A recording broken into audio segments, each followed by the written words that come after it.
Okay. Good evening, friends. Today is 2nd April. All over the world, it is observed as World Autism Awareness Day. And the aim of the day is to highlight the need to improve the quality of life of those with autism so that they can lead a fulfilling and meaningful lives. Our goal as pediatricians should be able to, that we should be able to pick up autistic children as early as possible so that they can be referred early for appropriate therapy. So today's guest speaker is a very renowned psychologist, Dr. Shushma Nagarkar, who will give us tips about different therapies and counseling of autistic children as well as their parents. But before that, I would like to acknowledge the presence of a very senior pediatrician from Gujarat, Dr. Dhananjay Shah, sir, who is a past president of Academy of Pediatrics, Gujarat. Sir, would you like to say a few words, please? Dr. Shah? Yeah. Good evening, everyone. The problem of autism has come forth in the 21st century. And it is likely that modernization or the westernization of culture has ultimately led to large joint families now transforming to small nuclear families, where the number of caregivers for the infant or the toddler are diminishing gradually, especially if both the parents are working. The child has very little avenues, very few avenues for social interaction. And as we know, speech development is entirely a series of events that happen via the social interaction between the mother and the child and the other family members and the child.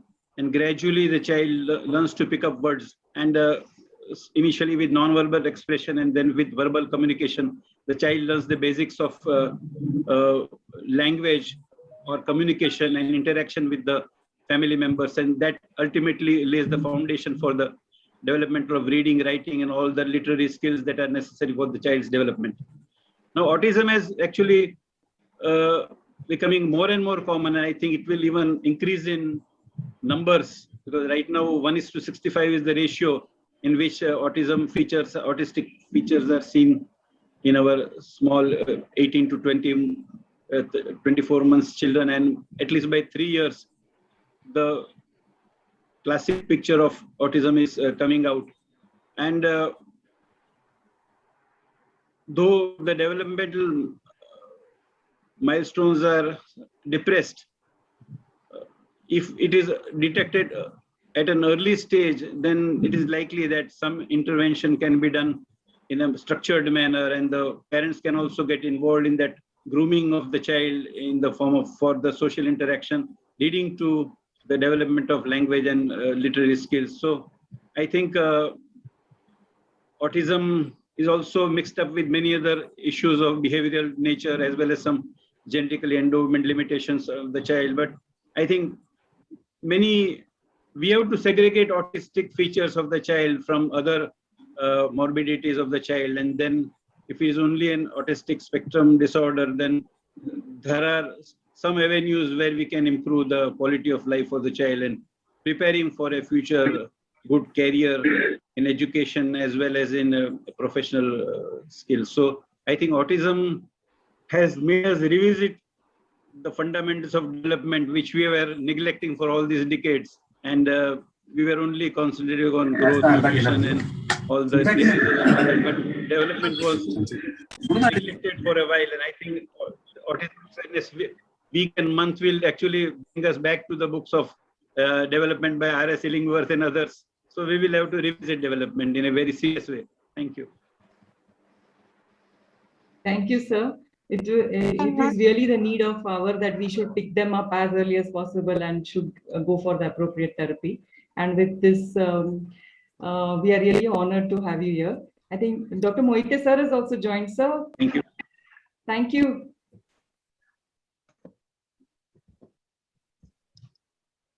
I think he is not here. Okay. I will now I will ask Dr. Nilima to introduce our speaker today. Dabadkar sir, you want to say something? Sir, Moite sir. Yes, I'm there. Yes, sir. Good. Yeah. Hello, Dr. Dhananjay bhai, કેમ છો? Fine, एकदम मजा में. Fine, all right. Dhananjay भाई, very good evening. Oh, good evening, Davarji. I अरे, hope you are in fine, really pleasure to see you. fit and fine. Yes, yes, yes. Oh, thank you very much. In fact, you Over are not to seen for a Nityanand. pretty long time now. Yes, yes, yes. And now I am busy with my personal activities. बहुत हो गया IIP Yes, का. sir. Sir, चलो, I madam, can- over to you, Sunita Yes. madam. Sorry. Yeah. Nilima, please Yeah. introduce our esteemed Good evening, speaker today. all. We are blessed today to have an esteemed, experienced, and good orator, Sushma Madam. She doesn't like to call her Madam, so I'll call her Sushma only. She is a psychologist, rehabilitation psychologist in India, and she has a degree in special education, doctorate in special education from University of Missouri, sorry, and has a 15 years work experience in US public schools. For 7 years now, she is in India. She has a daughter who is autistic adult now, and she has, that's why everything you can expect from a psychologist, a parent, and a therapist, all the things involved in one person. So she'll be the best person to guide us. Right now she is working with her NGO, Yash Charitable Trust, and that NGO empowers all the developmentally disabled kids or adults rather into working and independent living. So she is helping and doing this great work. So we like to listen from her. For pediatricians of Raigad, it will be very helpful because we are the first touch point. Usually parents come to us with such disabilities or some difficulties with their kids. We have to pick them up and guide them properly for the further therapies and actions needed. So I like to hear Sushma. Over to you, ma'am. Thank you. Thank you. Good evening. Do I have sharing rights? Do I just share my screen? Yeah. Yeah, Yes, you madam. can Yes, start madam. sharing your screen. Yes, madam. Yes, madam. Can everyone see this? No, not yet. Not yet. Not yet. Not yet. Okay.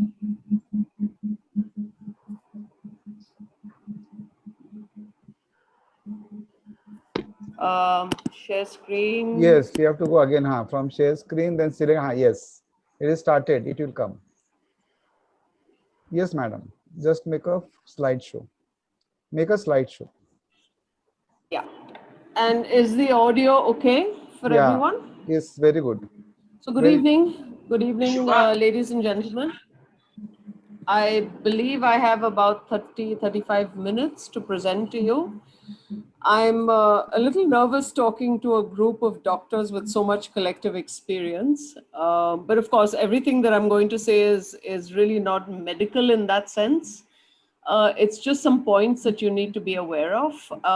As you are, as Nilima rightly pointed out, the first person that a family would go to. And just some concerns that are out there. I'd like to address those and some suggestions about how you can be that advocate that we need for families in your areas. Please feel free to ask questions, but I think there's a question answer session at the end. So we'll just save them for that. If I don't know an answer, I promise I'll get back to you with the answer. So autism, it is a spectrum disorder, as you all are very aware of. And we're just going to talk a little bit about the spectrum and some of those issues that come along with it. You know, the challenges for me personally, I have, what Nilima didn't say is that I have a grown-up, an adult in the house with autism. And very early on, not because I'm a psychologist, but because I was more a parent at the time, I realized that there was something very different. She is now 34 years old. And as you can well imagine, 34 years ago, autism was not spoken of, and certainly not in this country.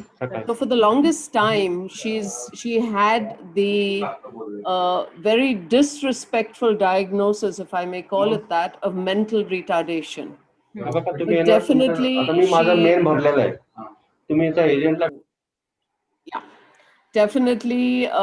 she is on the spectrum. I knew that very early on. And so her whole life has been somewhat, it's been very rewarding in many ways, but also very challenging, as you can well imagine. Childhood had different challenges. Putting her in school in India before we went to the US was at that time very, very difficult to do because nobody understood what to do with her. As she grew up, problems with puberty, adolescence, all the rest of it, and now, of course, adulthood. So it's all been a very interesting journey, I must add, and very rewarding right now. But yes, it has challenges, lifelong challenges for the caregivers, for sure. Now, of course, with the RPWD, which is the Rights of Persons with Disabilities Act, it's autism is more out in the forefront, and people talk about it, but that wasn't the case back 34 years ago. 34 years ago, when I used to take her out, she obviously looks, someone like as though she has a disability. People used to ask me back then, don't you take her to the Baba? I know of a Baba who can treat her. Haven't you taken her to this temple or that temple, and so on and so forth? So it was a very different situation back then. Now people with autism are out in the community where they should be, but there's a lot to do and a long, long way to go. And your role is really critical in this entire process. We at Yash Charitable Trust, as Nilima alluded to, we work with adults when they're post 18, so they're finished with the school system. And then there's the big question mark of now what? Most of our adults that we work with, and we now have over 30, have been to special schools all their lives and really have had very little education. And this is the population that we have. We have a mix of persons with Down syndrome, other intellectual disabilities, as well as autism. And we try, as Nilima said, we try and help them integrate into the community where we are and help them live happy, productive lives. But that is only possible when they've had a happy, productive past as well. And so therefore, again, I'm coming back to you as being people there that are really critical. But our role, and I would encourage all of you, please come if you're ever in Mumbai, come and see us in Juhu and the kind of work that we do. It provides and it creates, as you can tell from this photograph, a very happy environment that shows that these people belong and belong in our communities. Your role, as I said, is at the childhood level, is when you're the first point of contact for parents. And therefore, it becomes very important for us to work together. People like myself who are non-medical, but have a knowledge base, as well as the medical practitioners. So understanding early signs, I think this is just coming from my brain. Understanding early signs, of course, is critical. Clearing up prevailing myths. I think all of you have a very, very important role to play in clearing up, in helping parents understand the science, the current research, and to do away with, parents, and talking as a parent myself, one reaches for anything that is going to help. Any therapy, anything out there that's going to help is something that we always want, to try and get a hold of. And if you talk to parents of adults who are Aarti's age, for example, they've been there, done that, many, many, many therapies.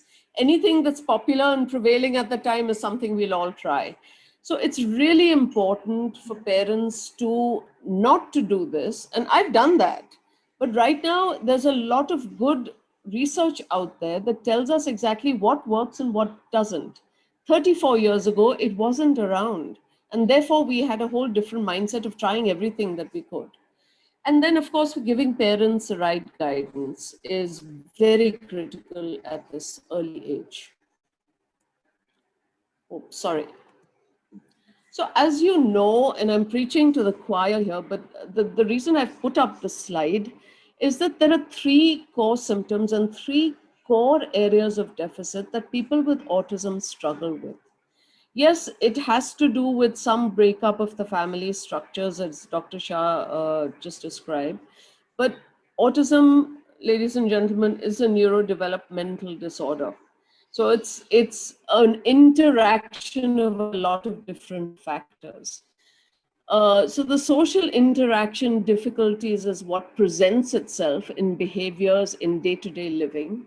Communication, language, expressive, the way they communicate, receptive is what they understand from language, is also very difficult. And then the last one is dealing with the sensory, dealing with the environmental, the sensory difficulties that they have, which lead to then the repetitive behaviors of just not being able to deal with the environment around.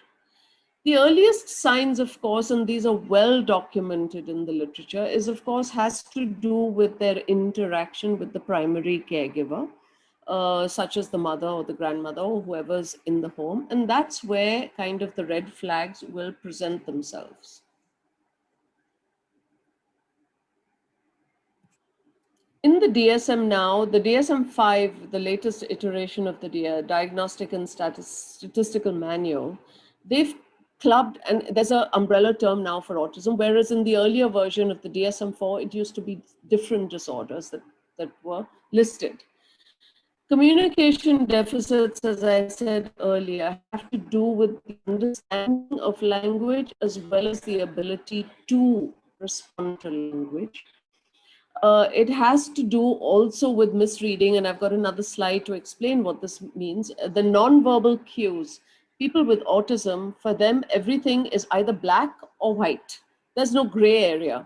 So for them, trying to make sense of nonverbal interactions becomes really challenging. Building and maintaining friendships is another area they struggle with, and it's a myth, which I have later down the line.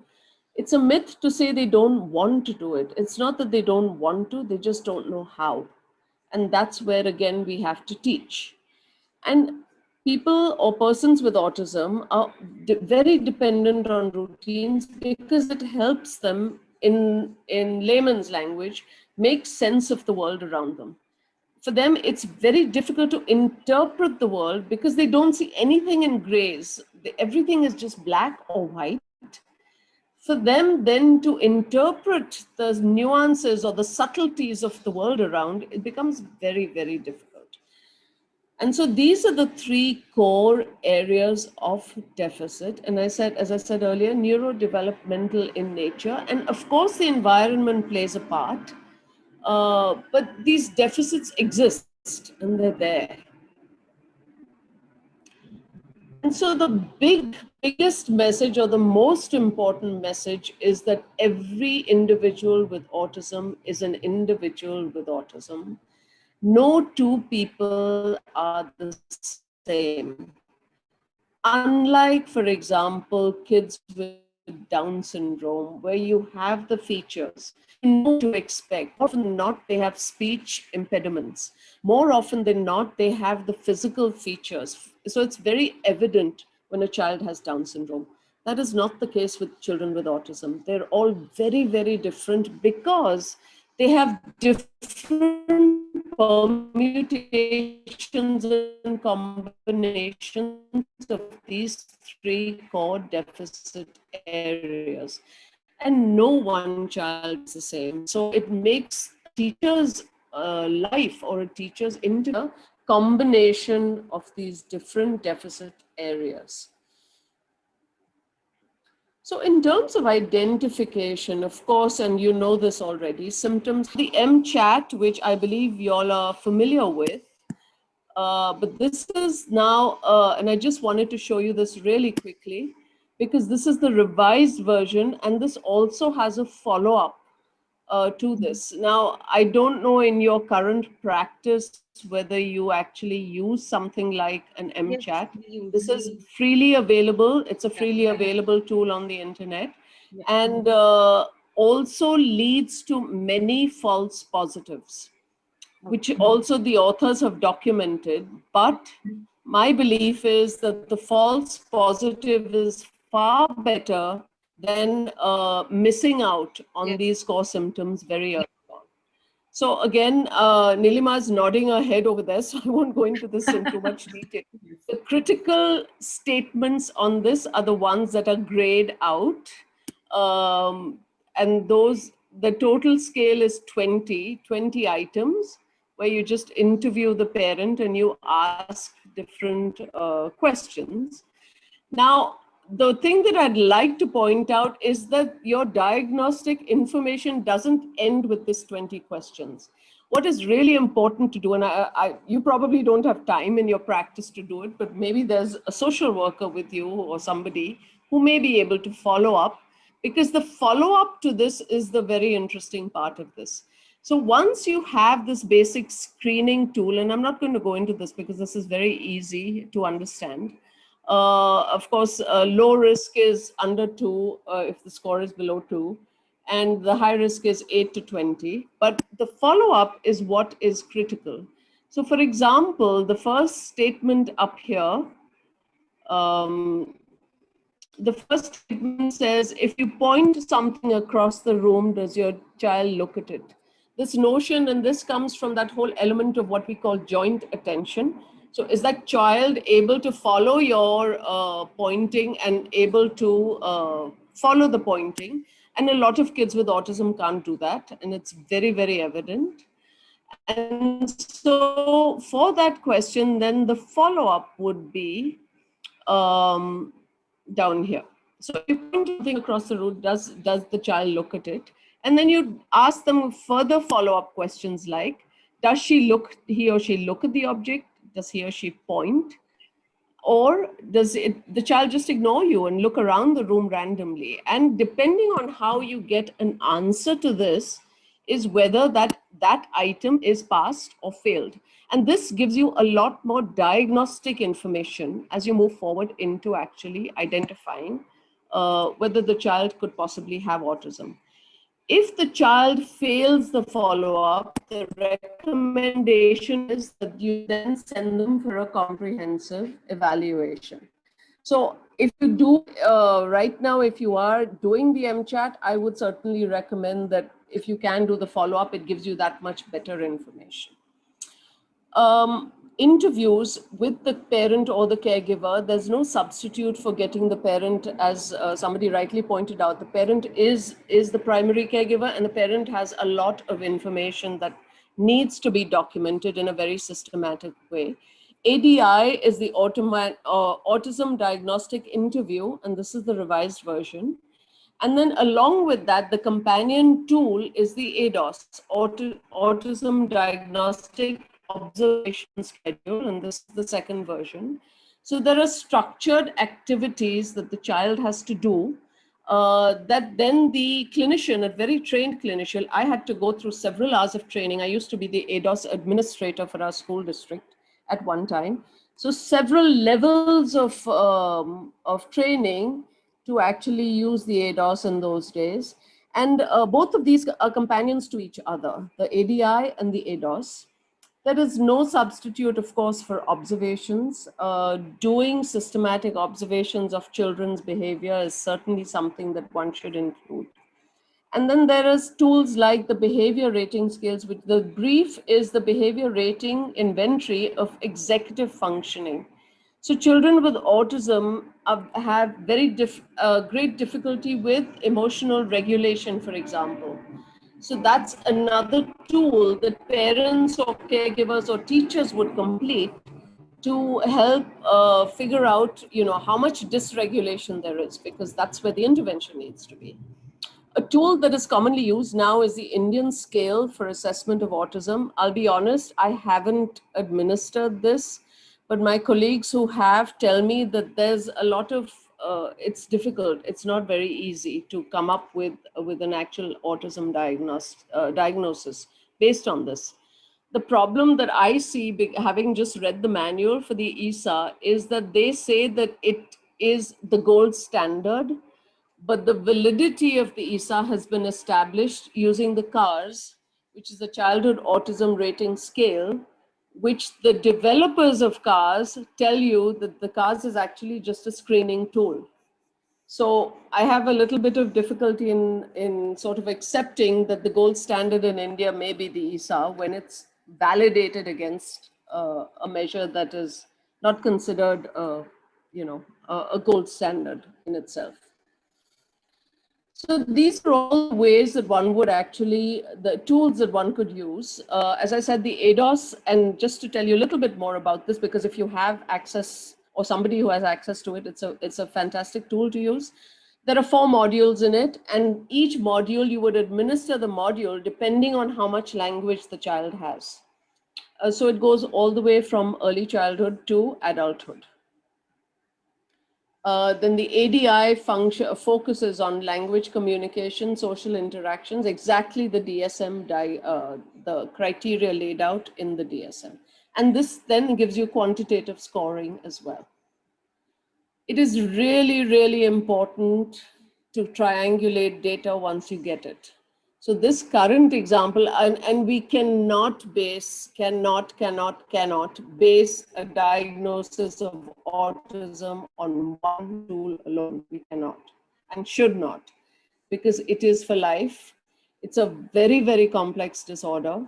There is a lot of misdiagnoses in many ways, both as being a person with autism as well as the other way around. So we absolutely have to have more than one diagnostic tool that we would use. I just want to give you a little bit of my pet or my soapbox speech, if you will. There's a very common misconception. I call it a misconception. You may have a different view, that there is an autism epidemic. The truth of the matter, and this is a CDC CDC ratio from 2018, which I haven't found this to be any different right now, is 1 in 59 persons have autism. Yes, more boys demonstrate to have the behaviors related to autism, but I must point out that there is a lot of research now to say that autism presents itself differently amongst girls. They haven't got any definitive criteria, but there's a lot of research that says this, that girls are more introverted. They'll be under the radar until adulthood because they just won't present the way that boys do. Whereas boys have more of those physical manifestations of the rocking, the eye gaze, not having the gaze, and all of the other sensory difficulties. We do have a better diagnoses now and services. So therefore, I believe that now we are identifying many more. And it's a very modern, I think Dr. Shah pointed this out, it's a very modern diagnosis, if you will, to have. And there is, again, researchers believe that there have been people in previous generations, but for the lack of diagnostic criteria and the lack of diagnostic tools, may not have been identified. And we are seeing, at least where I work, I'm seeing a lot of 45, 50-year-olds who possibly should have had that diagnosis way back when. So it's really not about there being an epidemic as much as there being better diagnostics and better avenues for treatment. Another myth that a lot of parents, and having worked with, consulted with, being around a lot of parents, I have parents whose children are now 25, 30, who absolutely say that their child got vaccinated and developed symptoms of autism. Again, I mean, I'm not disrespecting them, but there is no definitive scientific evidence that shows that vaccination caused autism. Yes, the environmental factors add to it, because they do say that there is some research out there that says chemicals exposure to environmental toxins complicates the issue. But right now, there's really nothing. I mean, there's no known cause, and so there's no known cure for autism. It just is what it is. One thing they do say is that infections of measles, mumps, and rubella have been associated. Again, this is correlational research. That there just isn't any causal research out there. right now. But again, the reason I'm bringing this up is that a lot of parents believe this. And your role again is to work with parents, not really to to sort of figure out why, but what do we do? I mean, if the child has autism. And so again, as I mentioned just now, parents think that the child will be cured and grow out. And as I mentioned earlier, a lot of advice came to me personally that you take take your daughter to this Baba or this temple or do this puja and so on and so forth. That's part of our culture. Again, no disrespect, but this is what people believe. But autism is for life. And the sooner that parents accept that, there is a grieving process that has to happen. It has to be a part of, once a parent gets a diagnosis, he or she has to go through that grieving process, because it is for life, it is complex, it is something that parents and caregivers have to plan for. And that's just the reality of it. So, again, if you can sort of educate parents, this will really help us who work with adults, because the sooner parents come to terms with this, the sooner they can start planning, because there's financial implications. It's very, very expensive to go to therapies. There are all kinds of sort of future oriented planning processes that has to happen. Schooling becomes an issue. Then what are those areas of interest, careers, further education? All of these are issues that once parents accept that, yes, okay, my child has autism. Yeah, now what do we need to sit down and figure out? So again, this is a very critical thing, because at an early age, a lot of parents think that there is a cure. Autism can be managed. Adults with autism can live very fulfilling lives, given the right intervention at an early age. But they all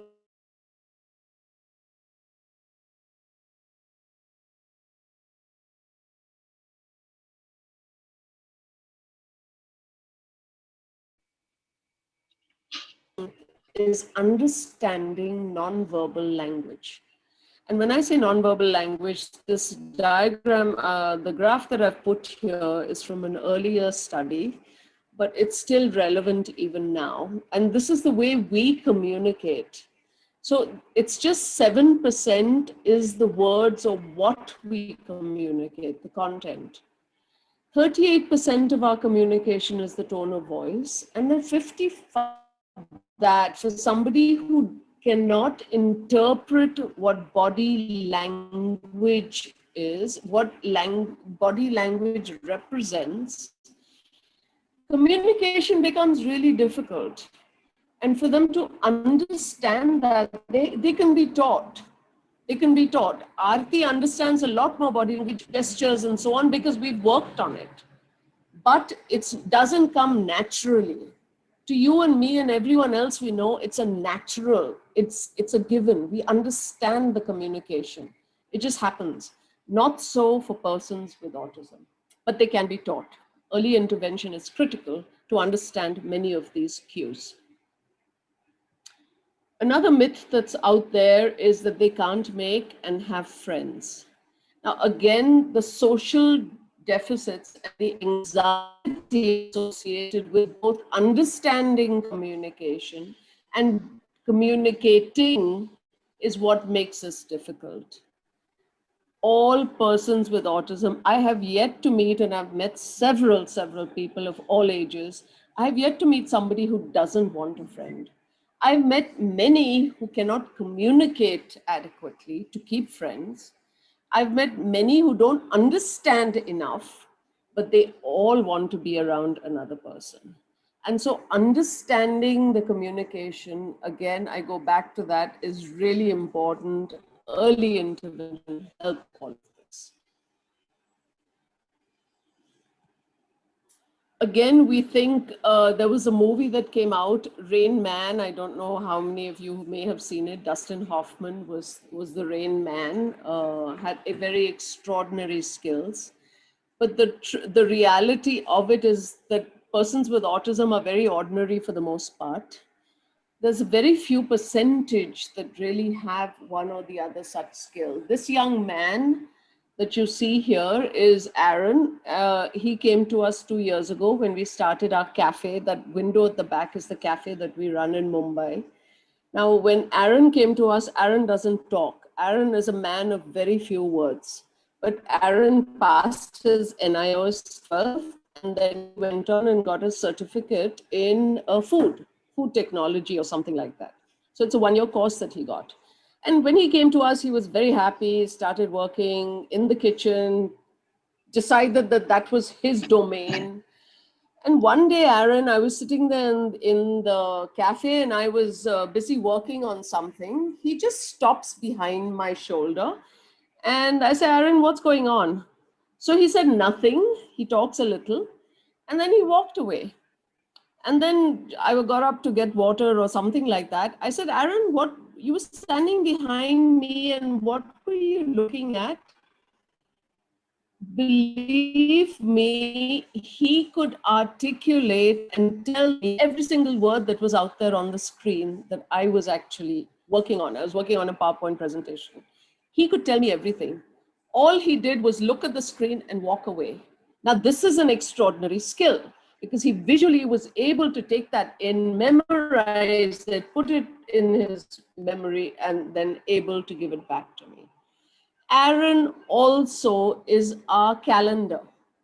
So Aaron tells us, okay, so April is rolled around. Aaron, how many birthdays do we have in YCT? YCT is Yash Charitable Trust. How many birthdays do we have this month? And he rattles them off. So-and-so date is so-and-so's birthday, so-and-so date is so-and-so's birthday, so-and-so date is so-and-so's birthday. Aaron, my birthday is July 28th. What day is that?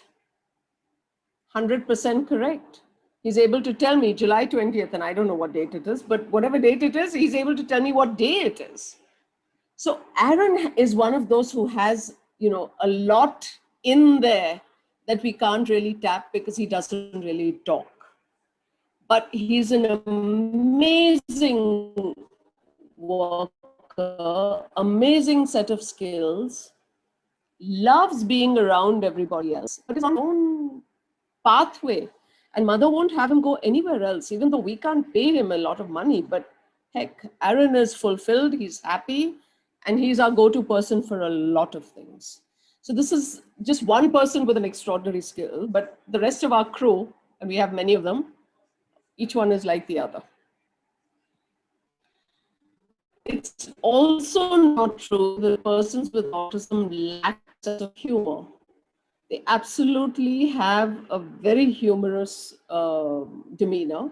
This is Aarti, my daughter. She's 34, and she's standing outside the cafe, of course, and trying to welcome people in. So one of Aarti's favorite pastimes is to tell knock-knock jokes. So something like, I'll say knock, knock. She'll say, who's there? I'll say chicken. She'll say something like, I thought you were in the biryani. What are you doing here? Something like that. And this is entirely on her own. So she is very, very aware of jokes, very fond of telling jokes, listening to jokes. And her favorite thing to do these days is, again, this is a very American tradition, I guess, but is to listen to Jimmy Fallon and The Tonight Show. And she'll sit for hours just listening and laughing at the jokes on Jimmy Fallon. So again, people with autism being withdrawn into themselves, not connected with the world, total misconception. Persons with autism, there are large numbers who do have an intellectual disability. My personal just warning for this is that most IQ tests out there are verbally loaded, have language and use language to assess IQ. And that's where the problem is for me. As a psychologist, I've administered many IQ tests, but in my role as a psychologist, I refuse to administer IQ tests to a person with autism only because it wasn't fair to them. So it's very difficult for a person with autism to be scored on an IQ test that is loaded with language. That's where the difficulty is. So I would say when you get an IQ score on a person with autism, please treat it with a grain of salt. because that really may not reflect what that person's cognitive ability truly is. It's not to say that some people with autism don't have intellectual disability. That's not what I'm saying. But I'm saying that IQ tests do not measure person with autism fairly, and it's just wrong to give them an IQ test, in my view. Again, it's a myth that persons with autism. I know that there is this this feeling out there that they'll be violent, they'll be aggressive. What do we do? How are we going to address them? 2 years ago, we started as YCT, we started a skill development center close to our current operations. And the skill development center that we were looking at was a go down in a housing society. Now, it took us almost 4 months to convince the society that the people we work with are like you and me, because the preconceived notion there was that there will be violence, there is these aggressive behaviors. What are we going to do if somebody runs away, if somebody starts getting, overly loud and this and that and the other? So we had to work with the secretary and these, I know I have gray hair, but these old men on the committee who just refused to understand or think differently and refused to be educated. So we still have some run-ins with them for the most part, but now they see our work and they see our guys. But this was what they believed, that there's so much aggression among these people, adults that we work with. Now, autistic children with autism will behave like this, sometimes with aggression, and it's the behavior, as you all well know, is something that is communicating. All behavior communicates a message. And sometimes that behavior replaces what we can say verbally. So that's when people sort of then pick on these inappropriate behaviors as, oh, this is a bad child, or this is, just somebody who's had bad parents, or something like that. The point is that the behavior is communicating something.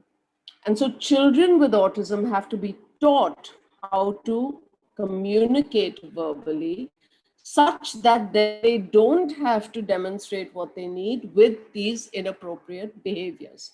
All of this goes back to that, what in the introduction was said, which is early intervention. They have to be taught to communicate, have to be taught to regulate themselves, and it can be done. It can be done.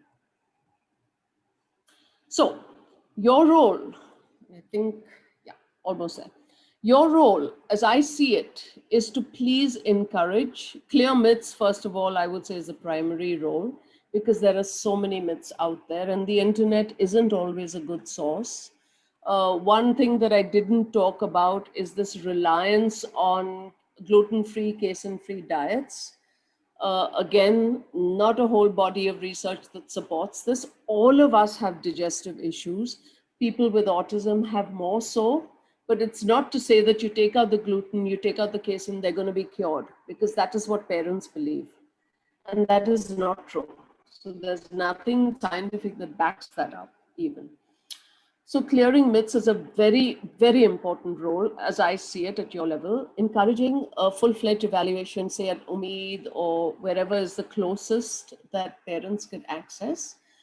And if the child does have autism, I would highly recommend that they register for their card, the disability card that the government, it's called a yellow card. So that they get all the services that they can. For example, there is the health insurance scheme that the government has, which is free to a child or person with autism, and there is coverage up to 1 lakh for different things that are listed very clearly on the website. And encouraging, early intervention very quickly locally. There are some schemes that the government has put out there. Of course, I don't know how these run, but there's a lot of information on the National Trust website about the different schemes that are available. Having parents and caregivers not really get so overwhelmed as much as focusing on pieces of communication that they need to put in place. So depending on their family situation, the environment that they live in, encouraging a program that would suit them and where they live and what the child needs to have to be socially included in that environment. I would say that parent support groups are extremely beneficial, because then you don't feel as isolated and as sort of overwhelmed and anxious when you have somebody to share all of your trials and challenges with. And then lastly, I would please request you to talk about, when you talk to parents, about the possibilities, about the strengths, about what it is that the child could achieve in future, and not in terms of the disability. I know, I mean, maybe for doctors this is hard to do, but it's really important that we keep the perspective on what the child could possibly do and how the child can be included and part of society. And then just minimizing and trying to intervene for the impact of the autism. That's what I have. I hope there are questions. Yeah. Madam, you can stop sharing the screen. Shilpa, Yes, ma'am. you can take the questions in the chat box first, Yeah. and then people can ask their questions.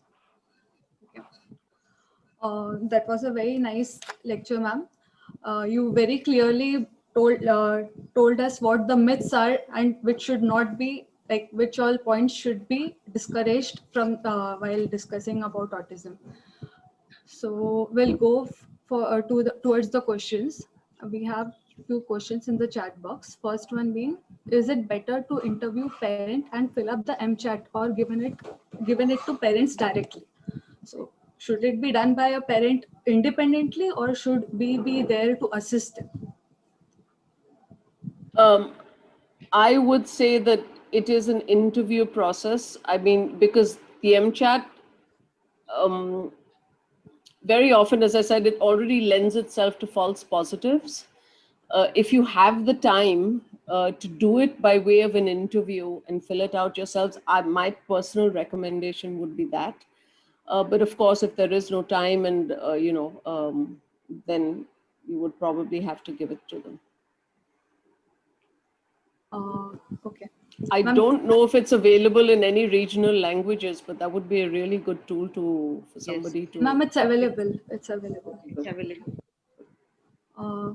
The second question is, if one child is autistic, what are the chances that the second baby may also be an autistic? That's a question for doctors.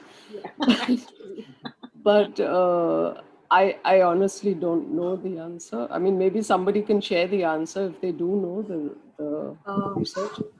I know of a couple of families where they have 2 children with autism, but I also know families where they have one child with, more families where they have one child with autism. I myself have 2 daughters, and the older one has autism and the younger one is gifted. I mean, she's the other end of the spectrum. So does someone know the answer to that?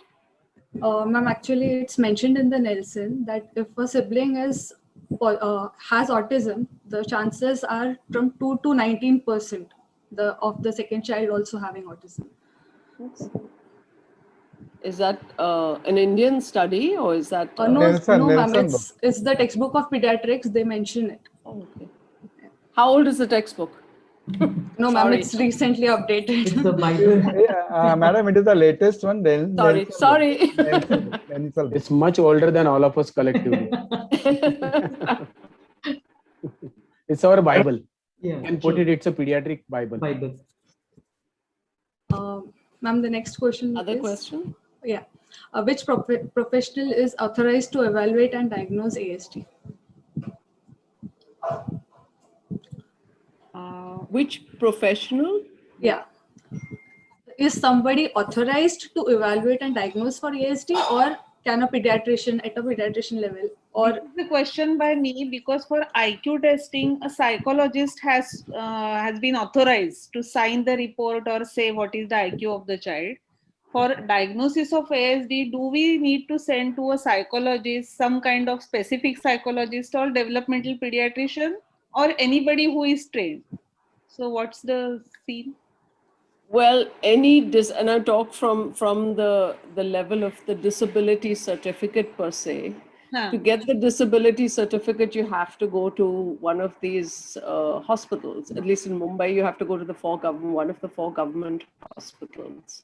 Right. But that doesn't mean that a trained psychologist like myself can identify autism. Now, I have RCI registration. I'm trained to do it.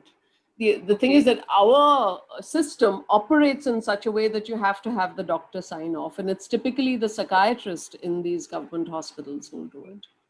When we came back from the US, Aarti and I came back from the US, I had to take her to this nightmare. It's really a nightmare. Right, You right. can imagine. She's come back from the US, right? And I'm taking her to JJ Hospital and we're standing in the OPD line to get a 10 rupee OPD paper made. And then she has to do 3 more visits to JJ Hospital to get an IQ test. The psychologist who's administering the IQ tests gives her 2 subtests. She doesn't know that, of course, I don't tell her that I wanted to get Aarti out of there as quick as possible. So I just said, okay, fine, whatever you're doing is fine. Just give her the done certificate and let's get out of here. The point is that after that, the psychiatrist had to sign off on the test at that time. And then the superintendent, or I don't know what that designation is, somebody else at a higher level had to sign off on the certificate. At KM, Psychologists are trained. Madam, can I? 1 minute. At KM, there is a learning disability clinic, and whatever the certificate is required has to be, what is to be used for that, whatever they have to be taken from government, it has to be taken, certificate has to be taken from there. You may certify, psychology and everything can certify, but that doesn't. Exactly. So you have to do it from there. Yes, yes. But So, last week, and one of them is at Sign also, at Nayar also. Yeah. last week I have given MChat to one candidate and the score was 4. So, so now next what? Where should I send Follow up. her to further evaluation? Yeah. Because there are chances the child has autism. You know, the MChat has false positives, but that's a good thing. That's a good thing in my view, because you can intervene early. It may not be autism, but there's something that needs intervention. And so that's a good thing. I don't know what the closest, it has to also work for parents. I feel so bad. The parent came to me recently. He said that Cooper Hospital, I don't know if you guys are familiar, Cooper Hospital in Velaparle also is one of those hospitals that has this disability, whatever, they certify and give. Cooper Hospital sent this boy in a wheelchair to 2 other hospitals to get an OT evaluation done at Nayar or somewhere else, and then a speech language evaluation done at a 3rd hospital. Somebody in a wheelchair. They refused. Don't get me started. Sorry. It's just so frustrating. Madam, as far as your question, But yeah, I mean, we have to go through the hospital system. To whom we should refer that cases, because this is a routine problem. And I think, to the best of my knowledge, developmental pediatrician is the best. As Madam Sushma pointed out, there are so many associated comorbid conditions also, maybe some behavioral disorders, ADHD, or intellectual disabilities, so many. And probably, as far as treatment is concerned, no one can treat. And it is some group is needed or teamwork is needed for that. Yes. Am I correct, Sushma? It has to be. Yes. Okay, let me put it this way. The best case evaluation is a multidisciplinary evaluation, and that includes a psychologist. It includes a doctor for medical needs, but you don't need a doctor for the autism piece. A psychologist, a speech language pathologist, and an OT. These 4 people and the parent. These 5 people should form the evaluation team. Best practice, that's all. I mean, that will give you the best case scenario. Madam, I have got one question. What is the exact age of diagnosis? What is the exact you start very. ADHD? You can start and adequately diagnose even as young as 2 years. Is it feasible to follow MChat? Down to that. The ADOS goes down to 2. Sorry? Is it feasible to follow MChat less than 1 year or 1.5 years? I didn't understand that. I didn't hear. Madam, if we follow the MChat for diagnosing or screening the ASD, what is the exact age? 18 to 24 months. No, the question is, madam, what he wants to ask is that whether MChat question can be applied below the age of 2 years or 1 year. Yes. Yes. That is the question. Yeah, he's putting because up. there are early signs, no? Yes. Yeah. Actually, it is So from recommended to be 18 to 24 months. From which age can be implemented? MChat can be implemented or can be 18 used? to 24 months. Somebody Okay. just answered that. Yeah. Yeah. And another thing is that association of MMR vaccine with ASD might be because of by the time the disease get evaluated and that time MMR is given. So because of this coexistence, this is a myth that MMR vaccine has got some relation with ASD. This is what I think. I don't know, but you know, several years ago, a lot of parents stopped vaccinating their children, and at least I was in the US and working in the US at the time, and that was a major concern when parents just decided to opt out of vaccinations. I don't know what your view is, and I'd be interested to know if you have parents or families who do that, and what your view might be. I'd be scared. Because it is concerned with MMR vaccine only and not for other. Yeah, but so parents stopped vaccinating. Yeah. 30 years ago in our Nelson, it used to be correlated with Edmundston Zagreb strain. That was the MMR Edmundston Zagreb strain. And then that was big approved. But I suppose in last 10 years, enough number of papers have come that there is no correlation of. There is no correlation. There is no correlation. It is proved beyond doubt. Yes. Madam Sushma, you told these 5 people, maybe language therapist, maybe this or physiotherapist, this and that, everybody. Of course, I do agree that pediatrician only should suspect. They can suspect something is wrong with this child. And this diagnosis should be made by some developmental pediatrician and treated by this. I would like to add one more thing to this. In all these cases, especially ASD, suppose we refer to psychiatrists, probably that is the blunder, which I think Sushma can correct me, because they immediately start some drugs, and drugs do more harm than benefit. So drugs should not be given. Am I correct now, Madam Sushma? Drugs do more harm. It's not like that. It's just to evaluate. You're talking to somebody who's on the other side of that spectrum also. We do a lot of behavioral interventions. I'm a trained behavioral interventionist, and I do believe that, let me say it this way, that I do believe there's a very small percentage of children for the behavior, and it's almost like when you're creating, you want to plant a new shrub in the ground. So you're creating the ground for that plant to grow adequately. There's a very, very small percentage of children who have extreme hyperactivity, for whom our behavioral interventions in and of themselves don't work until the child is at a calm state. And for that very small percentage of children, sometimes the more multimodal interventions are better. But it's a very, very tiny percentage. No, I don't. Yes, sorry? No, go ahead, madam. Yeah, no, so that's what I'm saying, that is this very tiny percentage of children for whom it might need to be a multimodal line of treatment.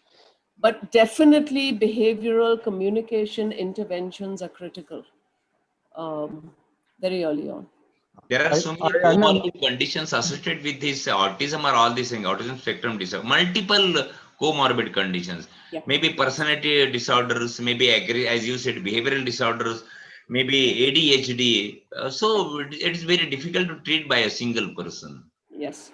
And also there is documented, there's a lot of evidence now that says as people with autism, as children with autism become adults with autism, the preponderance or the prevalence of anxiety and depression in the adults is much higher than regular populations. And that's for a variety of reasons. I mean, this whole notion of just not belonging is a big area of concern for adults. Anyway, sir, I don't agree with you. It is a blunder. It is not a blunder. Actually, wrong message should not go. actually they analyze the thing and then only they start drug. It's not like that they go to them and They are all the time tempted to start drugs. no, I don't think so. I I feel know, yeah, that I know you're I feel the other way. I I know. feel the other way around. Psychiatrists are the best person first to go.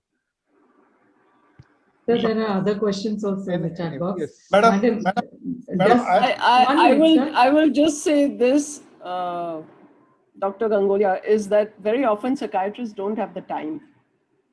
Right. And this is not something that one should diagnose in 5 minutes. That's all. Another big That's all I'm gonna say. problem is we don't have trained pediatric psychiatrists. They go to the adult psychiatrist and then you will be losing. And we have enough number of development experts now in pediatrics. Well, and the problem that we are facing when working with adults is there aren't a lot of adult psychiatrists who have knowledge of adults with autism and how they present themselves. That we have difficulties in recommending. As you said, madam, and it is documented that incidence of it's 1 in 54. Don't you think that it is too high, Mahesh Mohite sir? Spectrum. 1 in 54. It may be very mild and it may be very severe. You're looking at very severe. You're missing those mild ones. I think few of us sitting in this screen itself, one of maybe a milder one. You know, you always get those abnormal features sometimes. Maybe. See, you go through this lecture and at the end of the lecture, you start wondering whether I have 1 or 2 features of those chat. So that milder spectrum is always missed. And just for your reminder, I said there are adequate number of development experts. We have Lina Deshpande and now new budding Shilpa. She has just joined recently and she's really doing good job. So I suppose they should go to the development person first, not to the psychiatrist. Yes. Madam, there is one more question here. Quickly going through the chat box question. Does signs and pictures communicate better than other methods?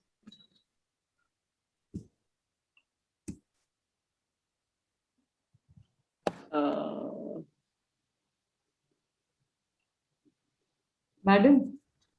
Yeah. There's one more question. Does signs and pictures communicate better than other methods? Signs and pictures, meaning PECS? You're talking about the picture exchange system? This is that Dr. Chitra's question. Maybe pictures, whether they can communicate better with this. While training the child. There is a lot of good technology out there now for using apps. There are wonderful apps to help children with communication. I strongly recommend it for parents who can afford them. And they really help children. For one thing, they're engaging, they're interesting. There's a lot of good technology out there now. I can't hear. Somebody's logged with 2. Apps that are one. Duplication hote. Can't hear. Go ahead. Now you can go ahead. Yeah, so there's a lot of apps. I mean, what used to be the olden days picture exchange communication system, I think it's called PECS. Now those are available on apps, and there's some very good work coming out of Chennai where they're developing apps for the Indian cultural context. I forget the exact name of that entity, but these are have had a high success rate with a lot of children. And recommended. But again, you need that speech language pathologist to help with some of those interventions. And there's another question. Is there any relation with socioeconomic status, the incidence of autism spectrum? No, in fact, I've read some studies that have said that it's across all socioeconomic statuses.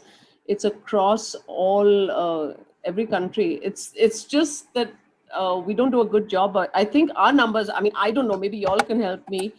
I don't know of any good, well-studied, I mean, done research in India that actually documents the numbers here. But it's supposed to, I mean, according to this, of course, these are international studies and they take a sample of developing countries and a sample of developed countries, but it's supposed to occur across all socioeconomic statuses. There's another question, ma'am. Your experience of sending child to regular school with a shadow teacher. Is that possible? That is possible depending on the level of the autism and depending on the child's needs. It really depends. I mean, just to put a child in a regular school, naam ke vaste, is really not a good fit unless the school is doing everything they can to include. So the school has to do their part as well as the family. It's not just about, you know, inclusion just for the sake of inclusion, because very often the school just leaves that child out, you know, sort of for the shadow teacher to fend for, and then it really doesn't serve the purpose. So it has to be a coordinated effort between the child, I mean, between the family and the school. And it can be done. There are success stories, definitely. Okay. Dr. Shah has one question. Is avoiding gadgets like mobiles and tablets a good way of focusing on social interactions? So, the thing is that there's a lot of apps out there that help with this, with the interaction, but of course there's no substitute for interpersonal communication. But what the apps do is help them develop some of those skills, and those are really important skills to have. So then it's for the family and the caregivers to decide, you know, how much of that app, so sort of how to use the app. The apps and the phone and the tablet should not be a substitute, which tends to happen. Okay, keep quiet. I have work to do, kind of keep quiet. Here's the phone. That shouldn't happen. That shouldn't happen with anyone. Yeah, Not actually only- all the kids, it's true. Ma'am, I had one more question. Sure. The sensory issues that we see in these kids, so if they can be of any level, they can be hyper or hypo.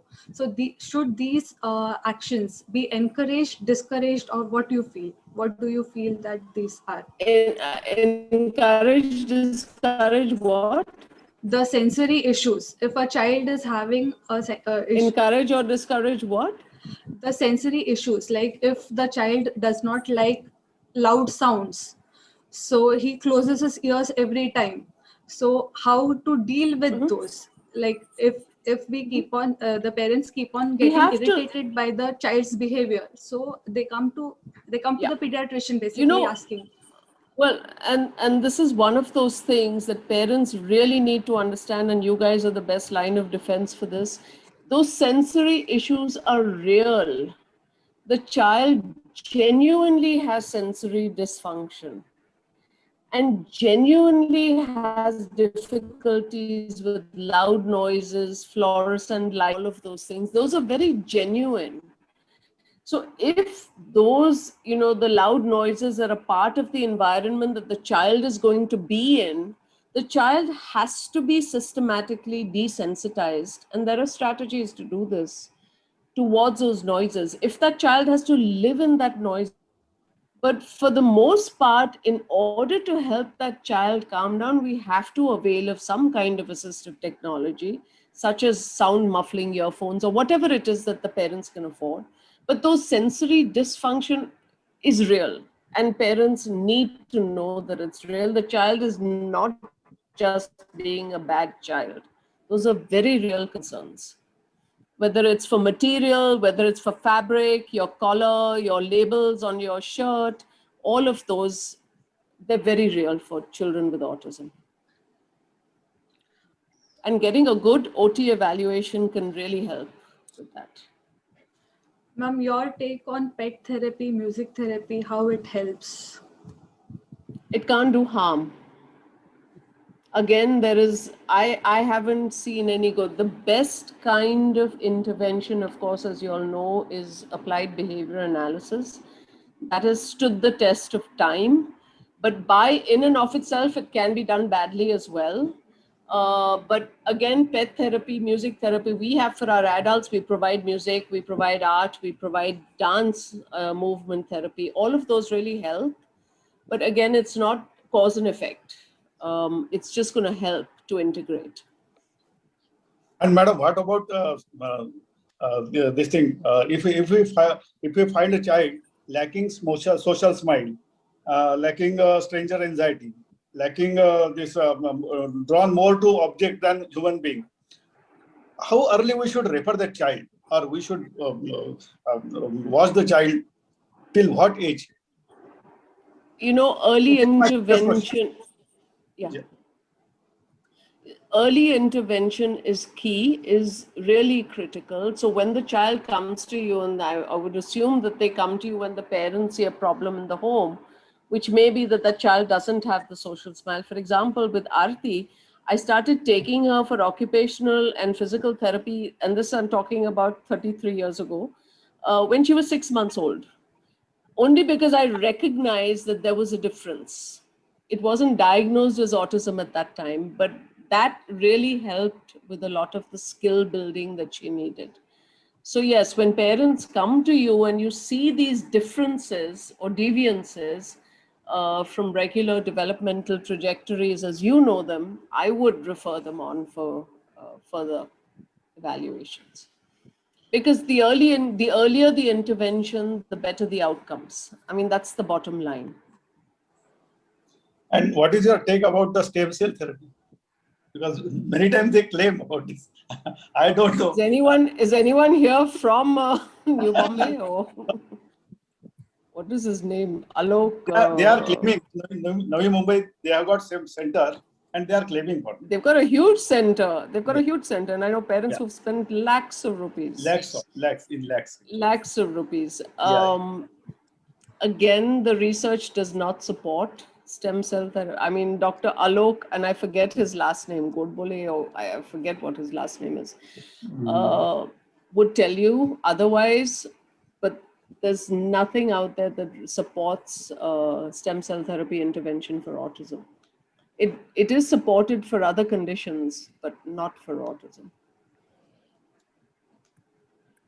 Thank you, madam. You know, the 5 lakhs that the doctor, what is it, Neurogen? Neurogen is the name of that institute or whatever they call it, clinic. Nalini Gokul Chandran she is working on. Okay. I know Dr. Alok, somebody was the originator. Yes, yes. But the 5 lakhs that the parents spend, what I was going to say is that the 5 lakhs that therapy costs the parents, if the parents could only use that money and provide early intervention, they'd get far better outcomes, far better. Actually, these people, they were ready to sponsor in our last Mahapedicon, but we didn't accept it. Well, I think the Indian Council of Medical, whatever, what is it? They are not good. They don't support it. Are not accepted. Yeah. They do not support. Are there any more questions? Shilpa? No, ma'am, that's it. Ma'am, Anybody could to you say? Anybody to say? I think Shilpa has some question. No, Yes. ma'am, I wanted to ask one thing. IQ test preferable in autistic children. Like you said, we cannot apply the usual IQ test, but we can do something other than that just for the cognitive abilities, to check the cognitive abilities of the child. So there are some other IQ tests which would be available. So which would be preferable? Can I ask you a question to your question, which is, why would you want an IQ test? Ma'am, sometimes maybe to see if the child could be sent to a usual school for the schooling purposes. Sometimes it is always better to get an IQ test so that it can be mainstreamed or not. That's a misconception. Okay. You don't need an IQ test to prove that. What you need is to assess the child's skills. And if the child has been to an early Balwadi or an Anganwadi or been to pre-K or kindergarten or any other, just see where the skill level is for the child. My fear is that once a child is given an IQ test and they score poorly on these tests, they're labeled for life. And that's what I don't want to see happen, because believe me, when you work with adults and you see those sparks of genius, and then the reports that these people bring to me say that they've got a certificate from JJ Hospital that says mild mental retardation. And I'm like, how can somebody like Aaron have mild mental retardation? It just doesn't go together. So what I'm saying is that we have to think outside the sort of the level of the, just measuring. The IQ test is the child's behavior at one particular time and one particular situation. That's all it is. The child may be having a bad day. To put the in a question reflect. round the way, because developmental pediatrician, they do IQ for ASDs, and therefore in ASD whether the doing IQ is held true or not, because that is one of the workup which is followed by the DPs. But there's no reason to do an IQ test. Yes. There's absolutely no reason. Therefore, that And was I the- don't that was the believe one question. should do it. I absolutely don't believe one should do it. There's just no evidence, to say that the IQ tells you anything more. Yes, I believe that anyway. it's right. So when a lot of people come to us at this to have their son or daughter be a part of our team and so on and so forth, and they come with these tests, and I'm always questioning them, and then 3 or 4 months or 6 months down the line, it's like, how on earth can this test reflect what this person can do now? It's a total. It's not fair. It's very unfair. Am I correct, Dr. Shilpa? What I said, that is a part of workup of what you do. No, ma'am. No, sir. Initially, it was done maybe, but Yeah. right now, for certification, you don't need for ASD. If the child is having an ASD, you don't need an IQ test. For LD, yes, you need an IQ test, but not for ASD.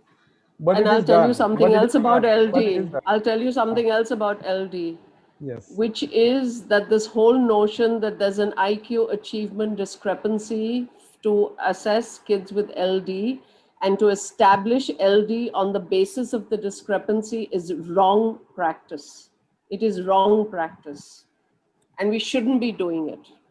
LD in the RPWD comes under the category of intellectual disability.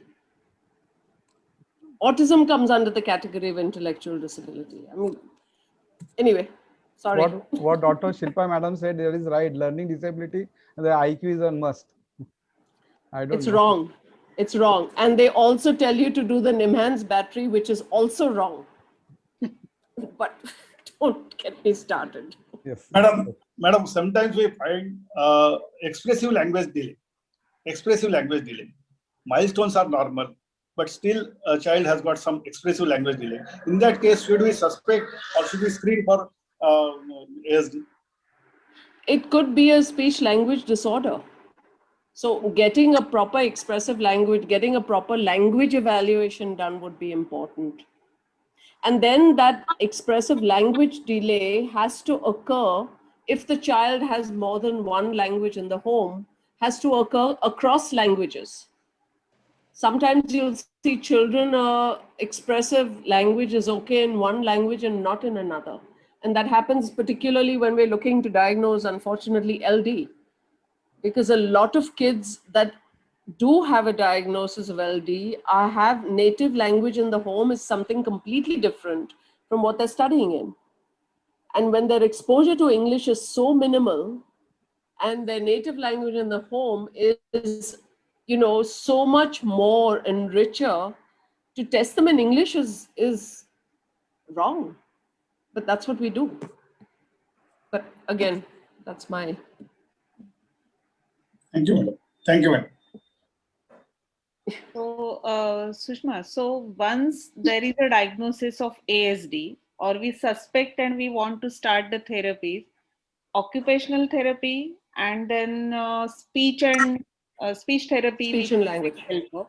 So this speech therapist has to be specifically trained with working with autistic kids. So that would be ideal. That would be ideal, but I don't know whether there's a lot of speech language therapists in your regions that have that training, but they should then be a part of, say, a larger group where they can get more resources from other more senior therapists. Right. That's what I would recommend that they do. And if the parent has difficulties with paying for all of these therapies, then speech and language is the most critical. The communication piece has to be established. And the reason I say that is because the communication, the behavioral difficulties that then come about are because the child doesn't have another way to communicate. Hmm. So if you have to choose between the two, I'd say communication is critical. Hmm. So that the child can make his needs and wants met, Hmm. in a socially appropriate way. And Right. this can, this needs to start first. Okay. And Because while the communication, then language becomes that substitute for what we call bad behavior. yeah. That's what we want. We want the language piece. And this the child is undergoing speech therapy and occupational therapy, suppose, but the parents need some guidance because speech therapy will course. be in the center for 1 hour, and after that parents has to reinforce it. So who will Yes. train the parents in that area? Matlab, speech therapist speech has to therapist. tell them. Okay. The And speech other therapist. behavioral guidance, Sorry? and other behavioral guidance for Speech therapists also have components to their interventions that help with the behavior pieces also. And I don't think that there are enough psychologists to go around to Yeah. help with the behavior. But once, the communication piece is so critical in this. Hmm. Because again, as I said earlier, behavior is a communication Hmm. of some kind, and gets the needs that the child wants met far quicker than taking the time to use language. And that's, we exactly want the child to use the language, Right. whether it's using a picture exchange system, whether it's using some other device, but the communication has to be there. I want chocolate, or I want something. Rather than crying for it or throwing a temper tantrum, giving the child the skills to be able to say that is the important piece.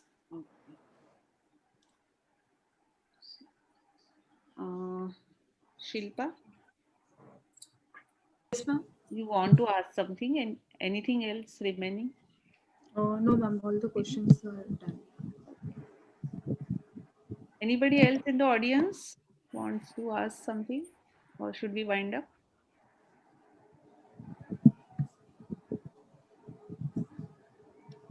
In chat box, there is one comment. First of all, some parents don't accept even if we as pediatrician diagnose and explain them. So ask them for proper evaluation and later they will realize late. Okay. So it's like parents not accepting it. They And it are is hard. many It times. is hard. Yes. Because a lot of times, and I don't know, but our culture is like, the mother gets the blame, or Yes. it is hard. Yeah. Sorry. Should we wind up? Okay. So thank you, Sushma, for very enlightening welcome. session. We got much information which we are not exposed to. Okay, Just that's like- good. Yeah, right. That's good. And that was the I told you I was a little nervous because I didn't know, I mean, you guys know everything, so. Actually, we get nervous when we get the child of autism in our clinic because we don't know how to go further. That's the usual difficulty we face, but it was good. Thank you very much. And thank you very much, Dr. Dhananjay Shah. Is he there or he just left? I don't know. I think he has left. Yes, Okay. Moite sir, Tabadkar sir, Gangulia sir, Wankhede sir, thanks all for being there throughout. And Thank you, madam. Thank you. Thank you, madam. Thank you. yeah, Thank you. Thank you for madam. having me. good night. It was excellent. Thank you so Thank much. you. Thank you, ma'am. Good night. Good night. Good night. Thank you, ma'am. You're very welcome. Thank you so much for staying for the entire time. Thank you, ma'am. Good night. Good night. Good night.